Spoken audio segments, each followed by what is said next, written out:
this Copperbelt province brings to you The Lens, a program designed to bring insightful information on economics, mining, education, health, tourism, agriculture, environmental issues, sports, entertainment, current affairs, and many issues affecting the well-being of society. Welcome to The Lens, coming to you from Zanis on the Copperbelt in Ndola. This is our provincial studio that we will now be broadcasting to you from, bringing you various programs looking at the development of our province in various sectors. And this afternoon we have the Honorable Minister for the Copperbelt, Honorable Elisha Matambo. Honorable Matambo, welcome to our new studio, and it's great having you here. Thank you so much for inviting me, and I want to say good afternoon to our viewers and great people of Copperbelt. Thank you. Honorable, how's the Copperbelt province? First of all, it's important to take a walk into the past. Copperbelt, when we came, it was a dead place in almost all the sectors. So I want to take this chance to salute the voters of Copperbelt province, the great people of Copperbelt province, who I call our bosses, for giving us a chance to try and resuscitate Copperbelt and bring it back to life through the vision and leadership of His Excellency President Hakainde. Right now, as I'm talking to you, I can say that Copperbelt is coming back to life in almost all the sectors. That is my answer. Now, I want us to start this interview by looking at what's been trending on various social media pages, and I came across one program where the last 3 years of the UPND, which I know is something that we will talk about by highlighting the various projects that have been launched and others that are in the offing that have changed the entire landscape of the province. Now, I'll draw your attention to the screen, and then I'll get your reaction right after this. Why? Like I said initially, my friend. Hitchlem has done 3 years. What has happened over the last 3 years? First, he's lost friends like you, friends like Archbishop Telesfo Mpundu, friends like Ernest Mwansa and others. The very people that helped him win elections seem to have gone away. What's your reflection of his 3 years? Disaster. Why? Like I said initially, my friend is not a politician. He looks everything through the lens of business. His relationship is transactional. It's what he can get out of you, what you can get out of him. Now in politics, sometimes you must go beyond that. There must be a trust element. There must be a sense of loyalty. If you don't have that, you can't do politics. Because there are people in politics sometimes who are appointed to positions, not because they are qualified, but because they are loyal. That's the sense that you must have. He doesn't, number one. Number two, Hakainde Hichilema, unfortunately, Mwana, I'm sorry, but he never had a vision. Even from the 11 meetings I had with him. The 10-point plan. It was fake. The manifesto. There was nothing. Bamwamba, my friend wanted to be president. For the sake of being president. For the sake of being president. That is why we're in this doldrum today. He's not a politician. Just there, allegations that your 3 years has been a disaster, the 10-point plan described as fake, and you're in government for nothing but simply business. How do you react to that? First of all, I want to tell you that contrary to what this man is saying, that President Hakainde has lost a lot of friends. He has actually gained a lot of friends. those there who are said to have gone, or maybe thinking that he's lost them, initially they were not real friends. They were not real friends. He has gained more friends than he used to have, because there were a lot of people who were doubting him because of lies which used to come from competitors. Some were saying he will come and sell the country. Some were saying he's a Satanist. Some were saying he will do nothing. But he has actually to me, he has overperformed actually. What people were thinking, and those who were trying to wait, is he going to sell Zambia? Is he going to have come to learn who President Hakainde Hichilema? That is somebody who always wants to walk his talk.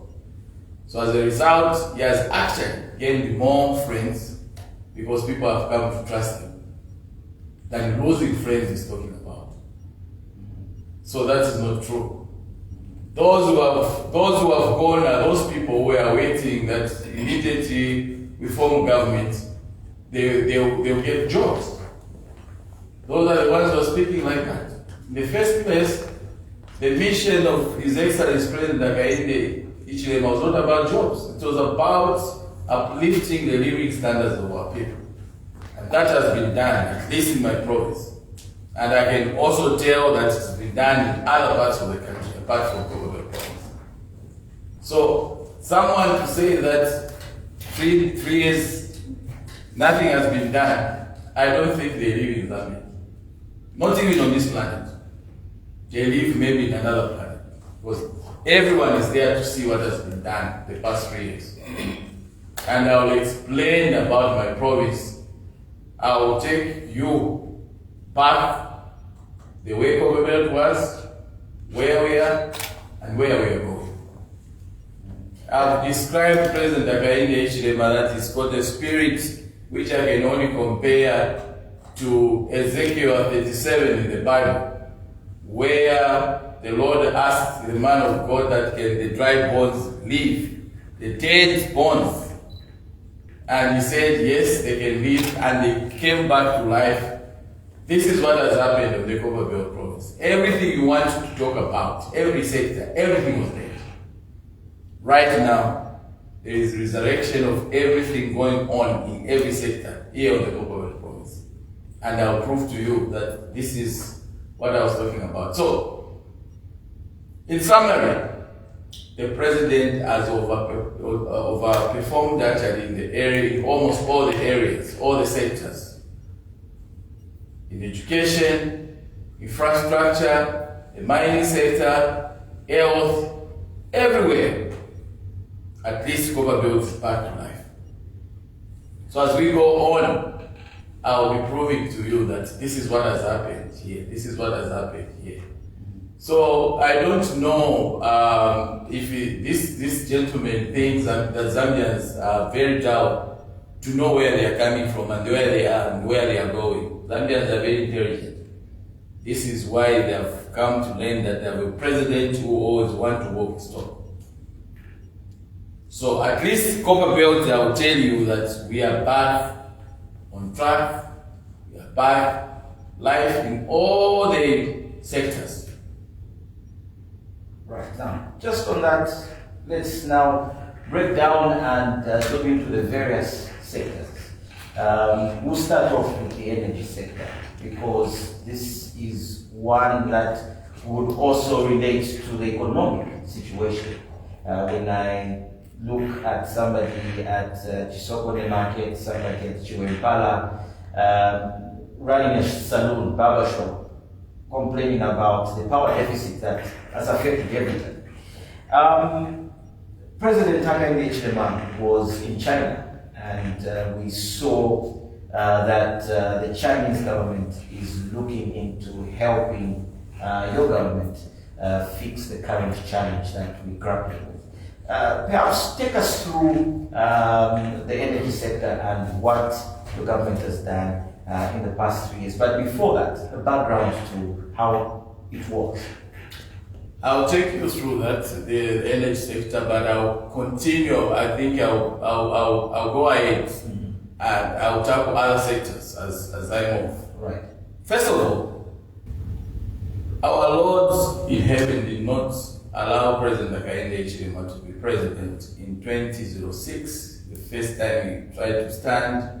He didn't allow him in 2008 during the by-election. He didn't allow him to win in 2015. It was stolen. He didn't allow him to win in 2016. It was stolen. According to me, spiritually, I think he kept him for this time. He allowed him to win in 2021 so that he can be president during this time when the Lord allowed drought, which is the worst drought we've ever had since independence. It needed to have a president like President Hakainde Hichilema. This is why he allowed him to be president now, because God knows that he's got the capacity to take this country out of this storm. And I also want to mention to you that we will come out of this storm of this drought, which has caused all the misery we are going through in terms of power and in the energy sector. We will come out stronger than we are getting in. Why am I saying so? Zambia depends on hydropower. Almost more than 85% of power you use is generated through hydropower. Which means that we should have water every time. And where do we get that water from? From the rains. Every Zambian knows that when we came in, we found drought. I mean, we found there was load shedding. When we just formed government, there was load shedding. 3-4 months after forming government, that load shedding was sorted out. There was nothing. We were okay until this drought came. If you look at the water levels in almost all the rivers, all the lakes which we have, Kariba Dam and everywhere, they are almost dry. Meaning that since we depend on hydropower, we cannot do magic. No, we need to have water.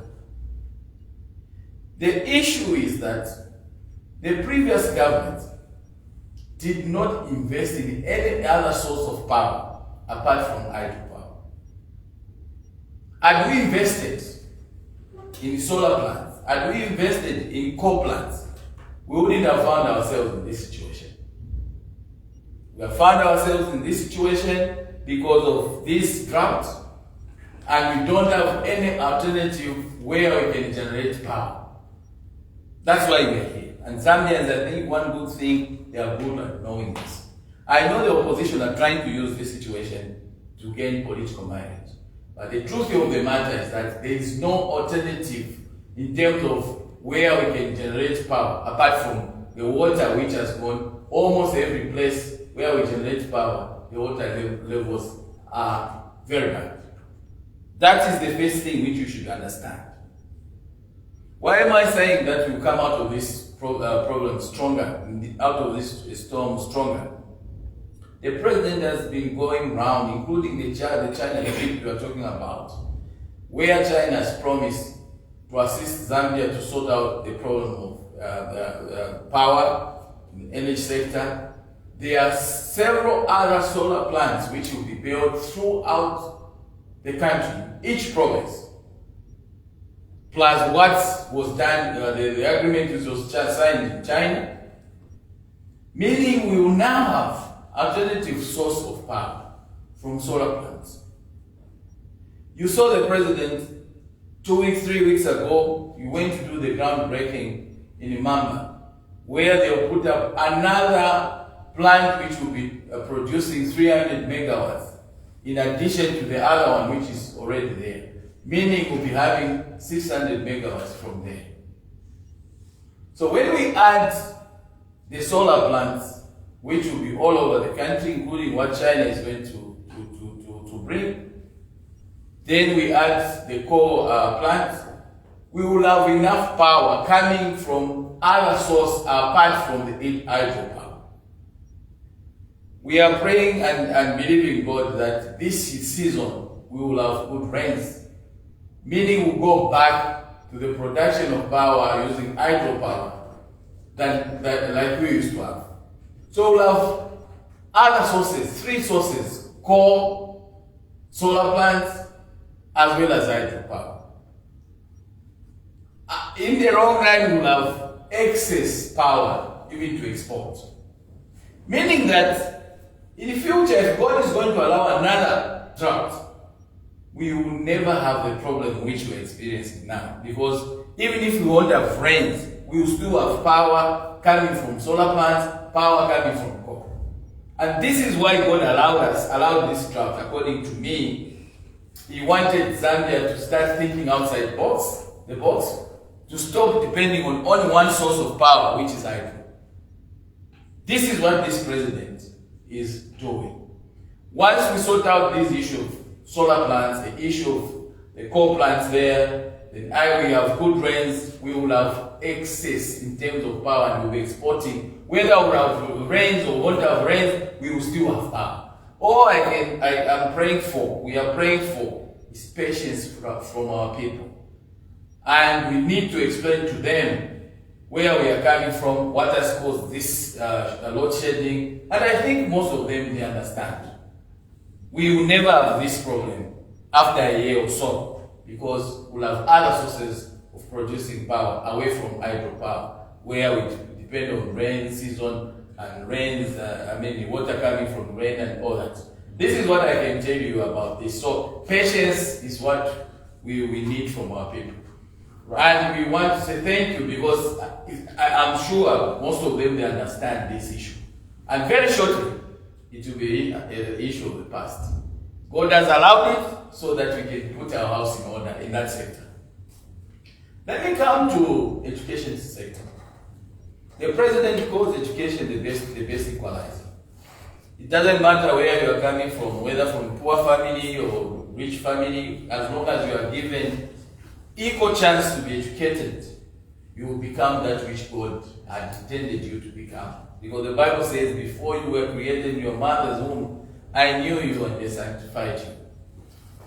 What used to happen is that several of our children who were supposed to be doctors, engineers, nurses, ministers, and so on, teachers, they did not manage to do that because they had a problem of school fees. They did not manage to do that. A lot of children who were orphans, they did not manage to finish their school because their parents had no money to pay school fees. The president promised the people of Copperbelt and Zambia that when I come, I'll bring free education. It was like a lie. Right now, we have free education. The first budget which this government had, the first one, 2022, we had to include free education, meaning that the school fees which parents were paying, now government is paying, including examination fees.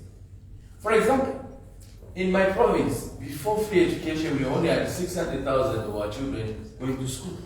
After free education, we have almost close to 1.2 million of our children going to school. Meaning that 600,000 does not have money to pay.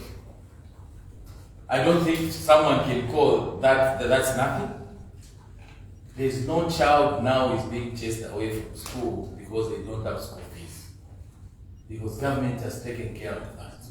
That orphan in Kapoto, that orphan in Twapia, that orphan in Ufanyama has been given a chance to go to school.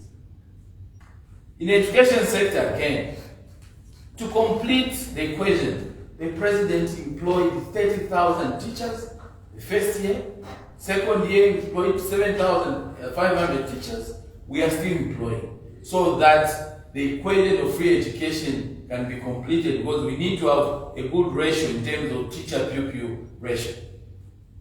After free education, we came to learn that when I went around schools, all the classrooms were crowded. Some schools had almost 100 children in one classroom. The president again increased the CDF. First of all, he also fulfilled the promise of increasing CDF. That was the campaign. That was in the manifesto. From 1.6, CDF was increased first to 25.7. And when we came to learn that we need to buy school desks because of free education, we needed to build more classrooms because of free education, the president increased CDA from 25.7 in 2022 to 28.3 in 2023, and now 30.6 in 2024. Why? We have been building several classrooms, desks all over the province and all over the country. That's the education sector. I've talked about free education. I've talked about desks which were not there. I've talked about teachers who are not there. So that is what is in the education sector. Let's go to infrastructure, the road network. The president promised the people of Copperbelt that I will do Lusaka and Dola dual carriageway, which is extremely important economically when it comes to Copperbelt province. As I'm speaking right now, the contractor is on site doing Lusaka and Dola dual carriageway. The same contractor is doing Masangano to Fisenge into Rwanda. I was in Rwanda yesterday. Before that contractor came to do that work, driving from Rwanda, 10 of into Rwanda, was going to take you almost an hour because of potholes. I've been assured by November we'll have a brand new road from Fisenge to Rwanda. We'll have a brand new road from Masangano up to Fisenge. The rate at which the contractor is running, is working, I think they will finish Lusaka and Dora Road before even 2026. And that road has been done at half the price, the charge which PF should have. They wanted to do it at $1.2 billion. This president has managed to do same work at only about $600 million. Prudence. He has walked his talk when it comes to the road network to do with Lusaka and Dola Road, Masangano, Fisenge into Rwanda. Long-awaited Dola Mufira Road, the contractor is on site. Let me jump the gun and announce to you that in the next few days we'll be having a groundbreaking ceremony for Dola Sakanya Mufira Road, which was abandoned many years ago. The last time we hear that they were working on that road was in days. But it should be working. We are putting up a modern border post at Sakanya, then a good road from Dola to Mufira, eventually Mukama. Chingola Chirabombwe Kasumbalesa Road was commissioned 4 months ago. It was pathetic. Driving from Chingola to Kasumbalesa was going to take you 2.5 hours. The road has been done. Driving from Chingola to Kasumbalesa now will take you about 30 minutes. The notorious Chiguruma Road in Kitwe, where truckers used to complain every day, the contractor is on site. Doing the first ever concrete road from just after underbridge those robots to go around up to the roundabout near Kitwe Teaching Hospital. Concrete road, the first ever. The president has given us some good kilometers which we have shared in the township roads. In Indola here, for example, we'll be doing the road which usually you call Nisun Road. Loreto Road, we'll be doing that road. And other roads. We'll be doing some roads in Wansha, we'll be doing some roads in Kitwe and Chingola. That will be done starting this year. It's not only concentrating when it comes to the road network just in town. We'll be doing Pongwe Machia Road, including the bridge at Machia. We'll be doing in Mfwanyama, Lumpuma, Mtuma Road. That is when it comes to road network. All these things we are doing. Let me go to health. When it comes to health, first I'll start with 2 teaching hospitals. Dola teaching hospital. I'm just coming from there.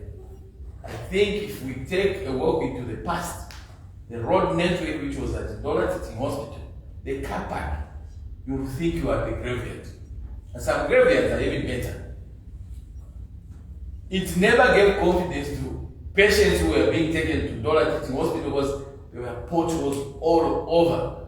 That hospital was painted, do you know the last time they painted that hospital? 40 years ago. I'm just coming from a ceremony as a function where we've commissioned state-of-the-art car park at the Ndola Teaching Hospital. We've commissioned the road network. We've refurbished the entire theater. The president had to send money. The entire theater, there are three departments there. The whole theater has been refurbished. We are refurbishing the mortuary. We are doing a lot. Giving a new facelift to Ndola Teaching Hospital. We are painting Ndola Teaching Hospital, which was painted 40 years ago. Bring it back to life. Kitwe Teaching Hospital. The same formula we use at Ndola Teaching Hospital, we have used it at Kitwe Teaching Hospital, where government is moving side by side with the business community, chaired by the DC Commissioner, just like we did here. Right now, if you go there, you find that pathetic road network at Kitwe Teaching Hospital is being worked on.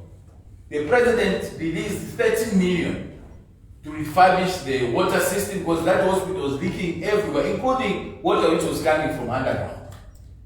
We are fixing Kitwe Teaching Hospital. He has given us the first ever cancer hospital on the Copperbelt.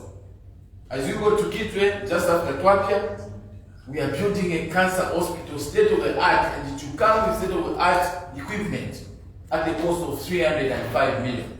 It will be done next June. First ever cancer hospital.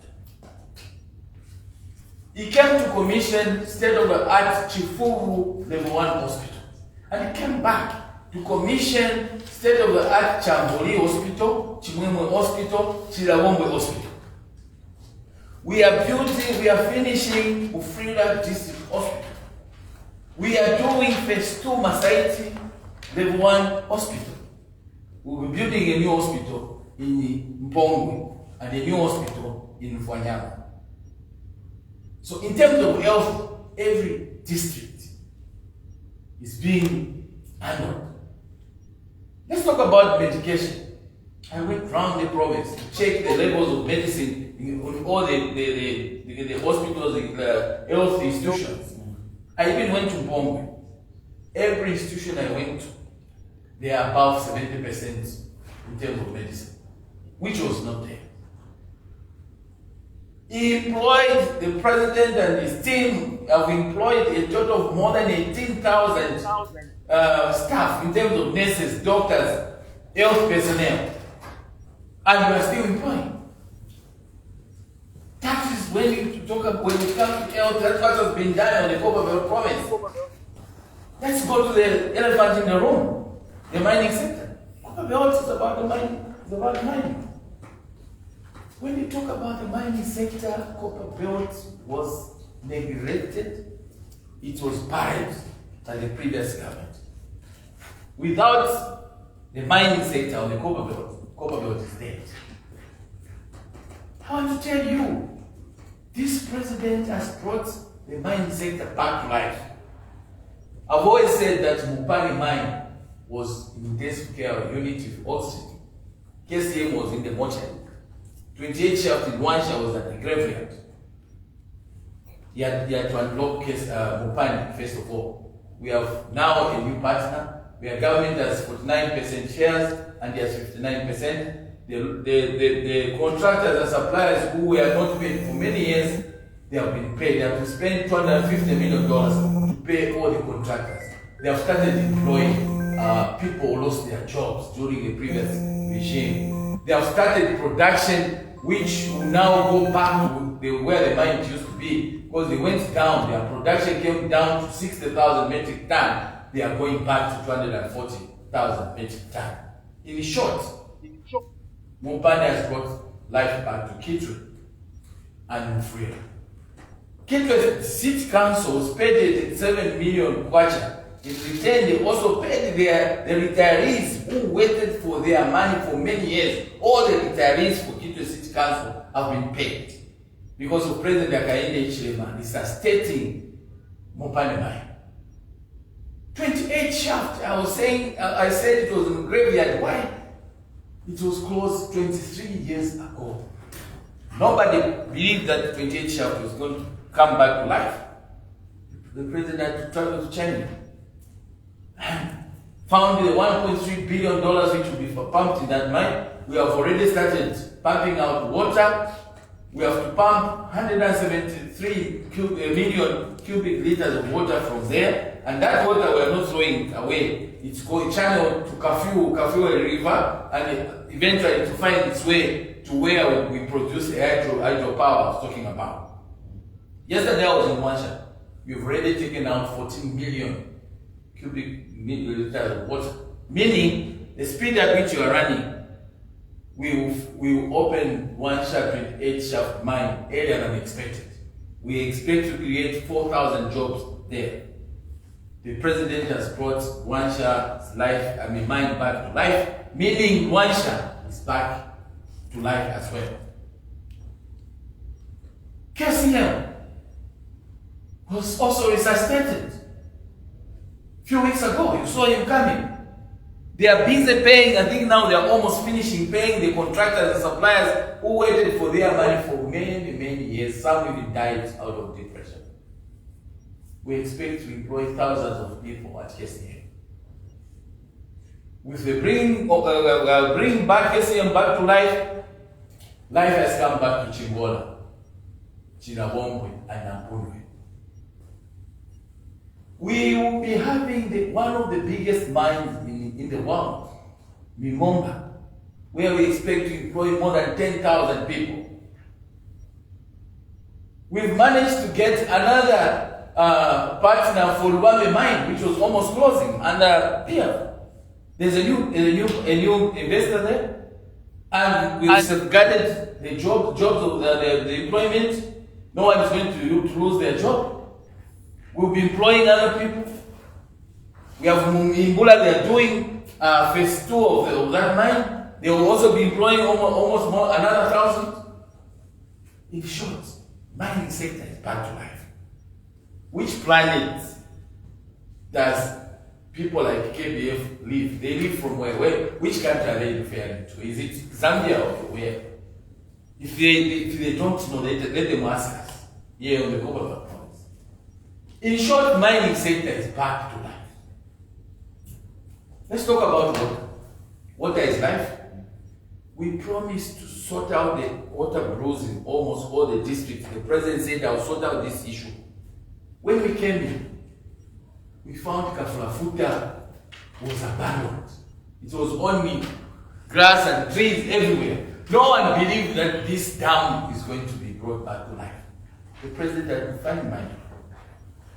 Kafulafuta Dam is almost 99.99% complete. You'll be coming shortly to come and commission Kafulafuta Dam. It will sort out water problems in 4 districts, namely Mpongwe, Masaiti, Luansha, and Indola, through Kafu water. And the issue of water, I think I can maybe compare it to Shaka Bezuru strategy of fighting. Because he's handled Kafulafuta Dam, which will sort out water blues in 4 districts. He has found money which was given to Nkana Water, where even our partners also came in because they stopped funding because they didn't trust the other guys who were there. So Nkana Water is sorting out the water blues in Kitwe, Akarulushi, and Chambeshi. Money has been found from Longa Water to sort out the water blues in Chingola, Chinabombwe, and Mufreka. So I can tell you issues to do with meal allowance. Our children at CBU, Mukuba, we had to introduce meal allowance. We had hundreds and hundreds of our people who used to go and spend nights in Lusaka after working for years as public servants, who were not paid their money. Some used to spend 15 years without getting their retirement package. You remember, we still have videos where people used to sleep outside the given Rubinda's office looking for the money which they worked for. The president, the first budget, had to find $2.3 billion kwacha. Almost 90% of the people have been paid their retirement package. And the president and his team have said, if you retire today, you are a civil servant, it has to take only 3 months. And these 3 months will be getting your salary. After 3 months, you have to get your money. This is what this president has done. So if they are saying nothing has been done, I don't know, they are from which planet? Which country? And Zambians have come to learn who President Hakainde is. They have come to learn and to trust him. Let's talk about peace. Peace is important. My province was referred to as Beirut because of violence which used to be here. Here, before we came into office, if you put on a red t-shirt, you are committing suicide yourself. Let's go outside. You find that someone will put on Socialist Party t-shirt, they will be moving going this way, someone PF t-shirt, someone UPND, everyone is free to do whatever they want. In short, I'm saying freedoms which were taken from the people by the cadres has been given back to the people. Police officers had no power to handle a certain group of people. Zambia had 2 groups of people. The first grade and second grade. The first grade were the ruling party, who were above the law. Cadres had more powers than the police. Copperbelt was referred to as Beirut. Why? Because every day you will find people bleeding because of pangas. Pangas were like spoons here, the Copperbelt.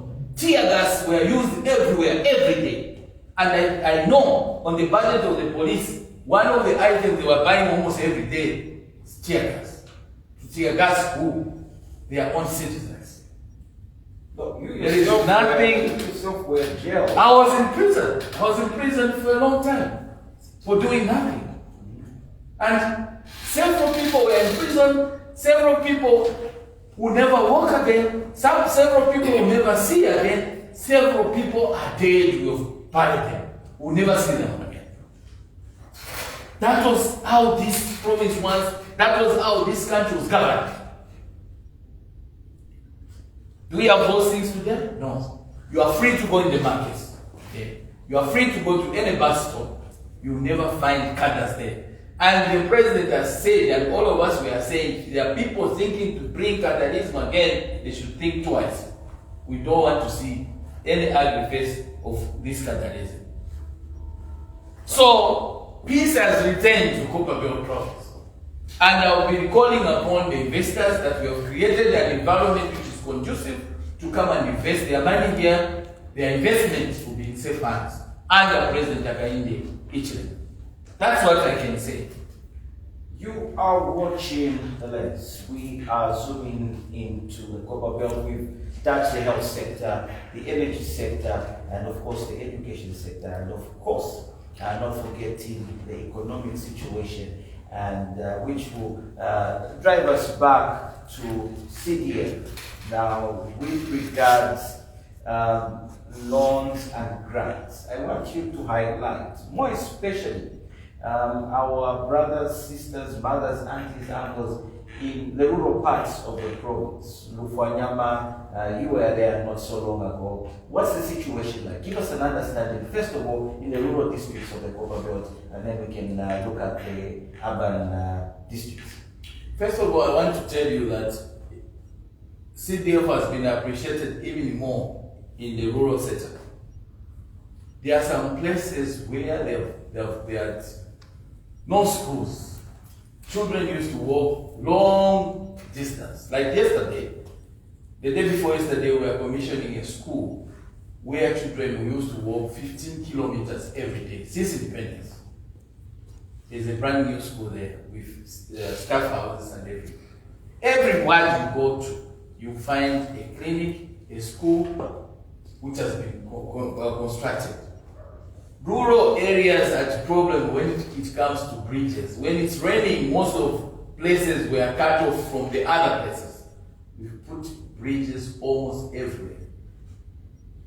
The only thing which we need to do better is to sensitize the people, both in rural areas and in urban areas, that it is their right to access CDF. Every time I go to commission a project anywhere, I tell them that CDF is not meant for a councillor, It's not meant for the mayor, it's not meant for the MP, it's not meant for a minister like me. CDF is money which His Excellency President Hakainde Hichilema promised the people that I will take money from Lusaka and take it to Shamo, and take it to Luwingu, and take it to Chiambori, and take it to the people.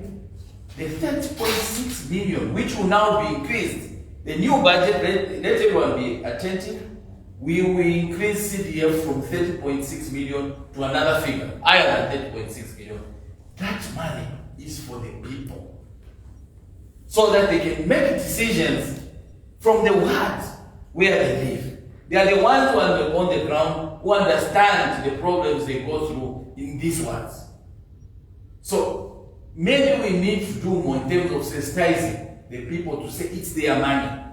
The president has been sending, for example, I have 22 constituencies here on the Copperbelt province. I was doing calculations yesterday.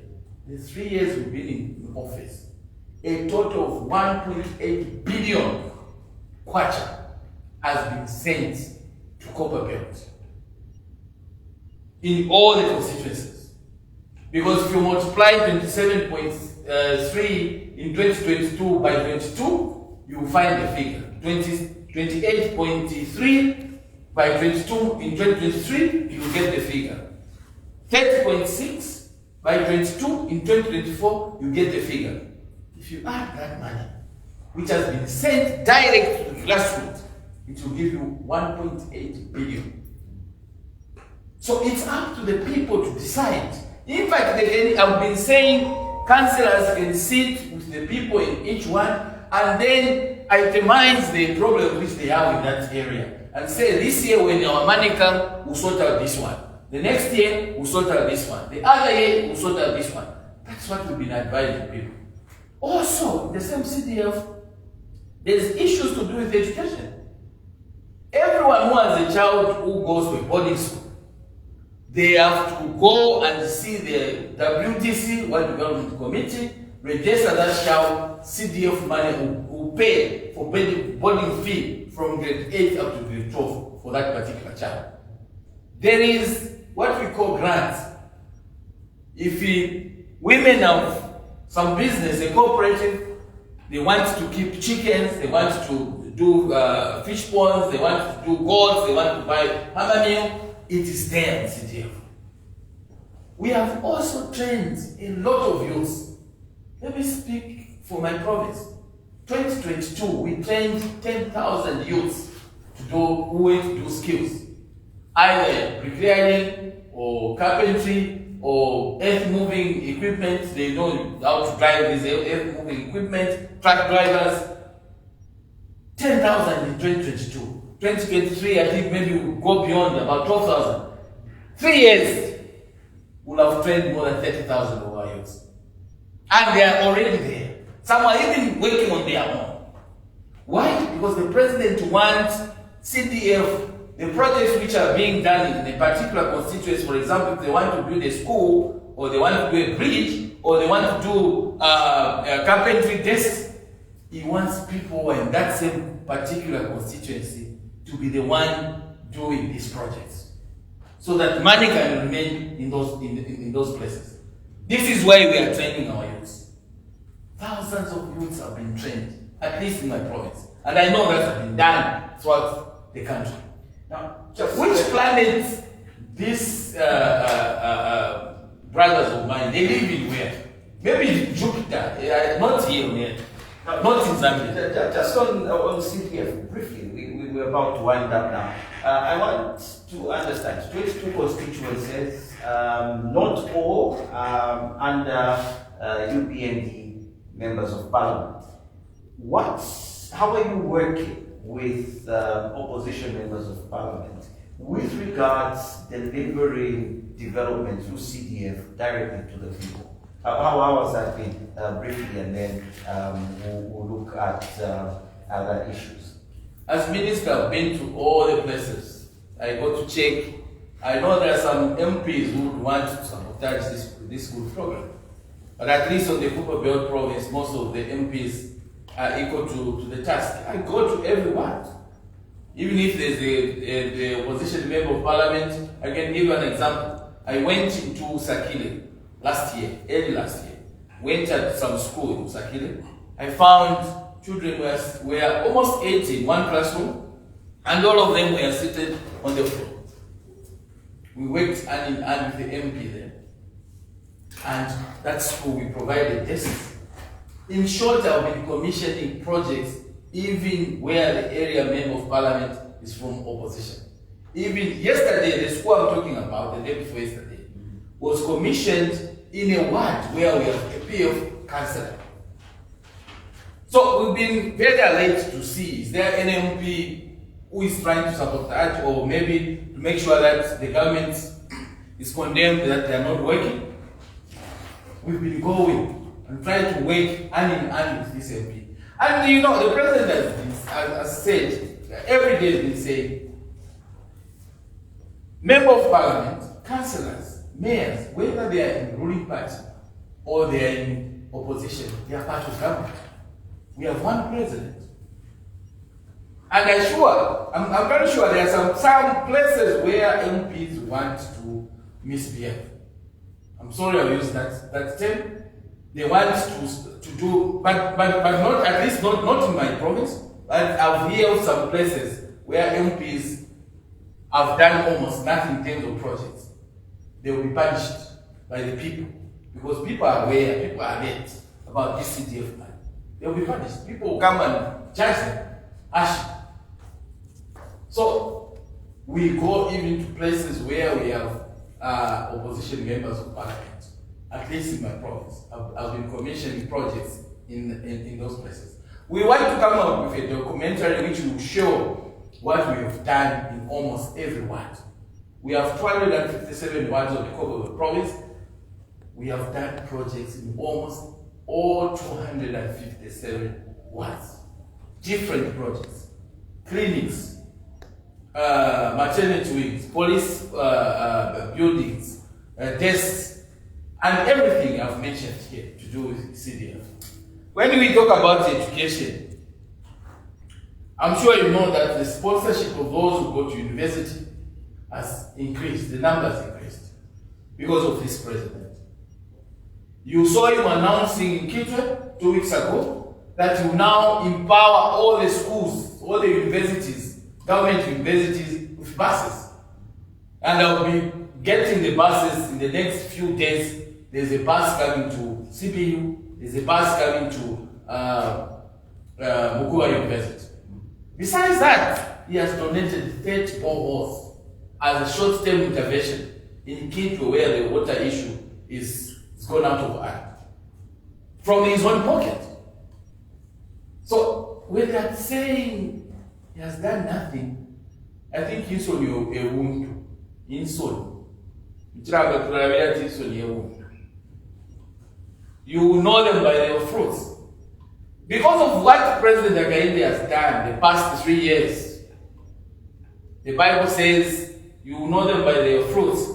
The fruits he has produced in 3 years will speak on his behalf, and you will be voted into office overwhelmingly, at least on the Copperbelt province. You will get more votes than even what he got last time because of what he has done. Because everyone is able to see. And people have come to trust him, and have come to lend the president when he says something, you will do it. You will always walk his talk. That's the president we have. Right. Drought storm, stronger than we are going in. About agriculture, because the effects of drought on the energy sector has also affected agriculture sector. You have seen the government now started giving irrigation, loans to buy irrigation equipment. We don't want to depend on rains alone when it comes to maize, when it comes to other crops. We don't want to say, oh, this is now planting season. There will be no planting season. Every season will be planting season. Why? We are going to start irrigating.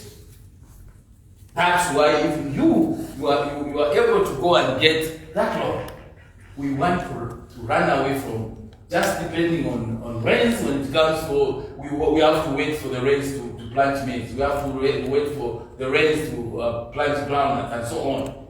We will have to go irrigation. So this is what the president has done. We will have other sources in terms of water to make sure that the crops like maize, we grow them every other season. So this is what drought has taught us. And I'm sure you know that we have continued with fishing, but alongside fishing, there's what we are calling credit window, where one can go and get inputs and also some little amount of money as loan to you want to do your 5 hectares, for example, and then you pay after farming season is over. You sell your maize, then you go and pay. That's what we are doing. Had it not been for drought, we were going to have bumper harvest, which we've never witnessed this season. But I'm believing God, from what we've been told, that we'll be having good rains. Wait and see. Our focus and our goal is to start producing 10 million metric tons of maize every year. And we'll be going there because we have a president who is focused, who is serious, and we want to go that route. Like I said. In a minute, cash for work as we conclude. Cash for work, how is that working so far? It's not only cash for work. I was almost forgetting that. Right. The president made a pronouncement that he doesn't want anyone to die out of hunger, despite this drought. He has put in a lot of other measures to mitigate the effects of drought. There is food for work. There is free food for those who have no energy and those who are not able to work. There is free food. There is food for work. He has increased social cash transfer. There is what we are calling emergency social cash transfer, which has been increased to 800. There is social cash transfer, which has been there always. And now there is cash for work. If you have energy, you can go, you work for 10 days, you get your 600. We are only appealing to those who are going to be getting this cash for work, not to go straight into a bar and start drinking. That money is meant to mitigate the effects of drought. When you get your 600, think of a bag of hinini, think of a bag of maize. Because the president doesn't want any single person to die out of hunger. Up to now, I don't think there's anyone who has died out of hunger. Because this food for work, cash for work, social cash transfer, emergency social cash transfer is going everywhere. In Rwanda, for example, those who were on social cash transfer, the figure now has increased when we add those who are now on emergency social cash transfer from 11,000 to 22,000. And that's the case in almost all the districts. So you can see, if someone now today stand up and say, President Kagame has done nothing, I think they need prayers. Such a person will need prayers. He has done wonders. And we thank the people of Copperbelt for being patient with us and continue supporting President Kagame. Thank you. Thank you so much for coming through. It's been great having you on the program. And we will be getting more updates on what's going on the Copperbelt province, as you will be our frequent guest to update us on various issues affecting you. So remember, you will be able to interact with us. If you're watching this program on social media, drop your comments below and we will share them with the Minister's Office. And yes, keep on watching Zanis Television. This has been a broadcast from Zanis Copperbelt. Have a pleasant day.